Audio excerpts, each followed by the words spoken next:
নমস্কার বন্ধুরা, আশা করি সবাই ভালো আছেন। তো বন্ধুরা, এখন আমি যে সিনেমাটা নিয়ে কথা বলবো, সিনেমাটার নাম হচ্ছে মৌন মুখর। এটা রিলিজ করেছিল 1987, অর্থাৎ 1987 সালে ছবিটা রিলিজ করেছিল। এবং এই ছবিটা খুবই ভালো একটা সিনেমা। ছবিটা একটা পারিবারিক এবং তার পাশে হচ্ছে রোমান্টিক সিনেমা, হচ্ছে মৌন মুখর। তো খুবই ভালো একটা সিনেমা।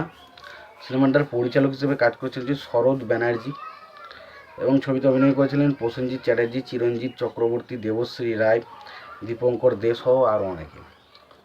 তো এই সিনেমাটাকে নিয়ে এখন তো স্পেশালি আলোচনা করব। তো তার আগে আপনাদেরকে একটাই কথা বলবো, আপনারা যদি চ্যানেলটা নতুন হয়ে থাকেন অবশ্যই আপনারা চ্যানেলটা সাবস্ক্রাইব করে নেবেন। আর যদি আপনাদের ভিডিওটি ভালো লেগে থাকে অবশ্যই লাইক কমেন্ট শেয়ার করতে ভুলবেন না।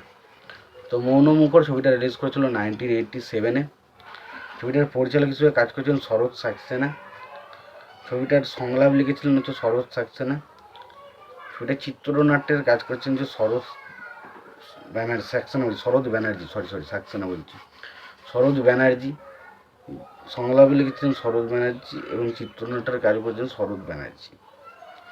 সঙ্গীতের কাজ করেছিলেন হচ্ছে অভিজিৎ বন্দ্যোপাধ্যায়, এবং ছবিতে অভিনয় করেছেন প্রসেনজিৎ চ্যাটার্জি, দেবশ্রী রায়, দীপঙ্কর দে, সত্য বন্দ্যোপাধ্যায়, বিপ্লব চ্যাটার্জি, অরুণ কুমার, তারপরে মৃণাল মুখার্জি এবং কর্ণালী মণ্ডল। সেই সিনেমার গল্পটা যদি আমরা দেখতে পাই, তো এখানে আর কি শতাব্দী দেবশ্রী রায় যে ক্যারেক্টারটা, সেই ক্যারেক্টারটা ভালোবাসে চিরঞ্জিতের ক্যারেক্টারটাকে। বাট তার বাবা সেই বিষয়টা মানতে চায় না। তার বাবা চায় যে প্রসেনজিতের ক্যারেক্টারের সাথে বিবাহ হোক, এবং এর ফলে কি দেখা যায় যে তাদের মধ্যে একটা সম্পর্কের মধ্যে একটা টানাপোড়েন দেখা যায়। ওকে বিয়ে দিতে চাইছে না, এবং পরবর্তী সময় আমরা যেটা লক্ষ্য করতে পারি যে আর কি দেবশ্রী এই বিষয়টা নিয়ে প্রচণ্ড বেশি নাকচ হয়ে পড়ে, প্রচণ্ড বেশি দুঃখিত হয়ে পড়ে যে তার বাবা তার সাথে প্রসেনজিতের সাথে বিবাহ দিতে চাইছে। সে তাকে ভালোবাসে চিরঞ্জিতকে। এবার কেসটা হচ্ছে কি, লাস্ট পর্যন্ত একটা জায়গায় দেখা যায় যেখানে দেখা যাচ্ছে প্রসেনজিৎ এবং চিরঞ্জিতের ক্যারেক্টারটা এমন একটা জায়গায় পৌঁছে যায়, এবং দেবশ্রী ক্যারেক্টার এমন একটা জায়গায় পৌঁছে যায় যে দেবশ্রীর সাথে কিন্তু চিরঞ্জিতের একটা সম্পর্ক ছিল।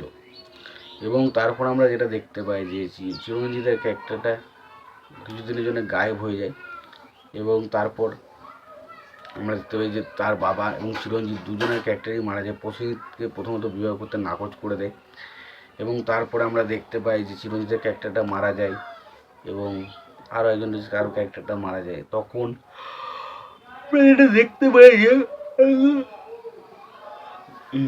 আমরা তখন দেখতে পাই যে দেবশ্রী ক্যারেক্টারটা প্রচণ্ড বেশি ভেঙে পড়ে, এবং হঠাৎ করে সে জানতে পারে যে তার পেটে একটা বাচ্চা রয়েছে।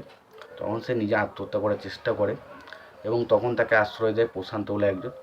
এবং পরবর্তী সময় দেখা যায় যে প্রশান্তর অফিসেই কাজ করার জন্য একটা চাকরি খুঁজে আসা হচ্ছে চিরঞ্জিতের ক্যারেক্টারটা, এবং তারপর আবার তাদের মধ্যে সম্পর্ক তৈরি হয়, এবং শেষ পর্যন্ত কি হয় এটা নিয়ে, এটা হচ্ছে সিনেমা, যেটা একটু মৌন মুখর। তো সিনেমার মধ্যে গল্প খুব আহামরি কিছু না, সিনেমাটাও খুব একটা দেখতে আমার ভালো লাগেনি। আমি প্রচণ্ড বোরিং ফিল করেছি ছবিটা দেখতে, এবং জানি না আপনাদের কেমন লাগবে। আপনারা যদি ছবিটা দেখা হয় আপনাদের কেমন লেগেছে জানাবেন। ভিডিওটি ভালো লেগে থাকলে লাইক কমেন্ট শেয়ার করে দেবেন। চ্যানেলটা নতুন হয়ে থাকলে অবশ্যই আমাদের চ্যানেলটা সাবস্ক্রাইব করে নিন, পাশে বেল আইকন অবশ্যই প্রেস করে দেবেন। ভালো থাকবেন, সুস্থ থাকবেন, দেখা হচ্ছে পরে।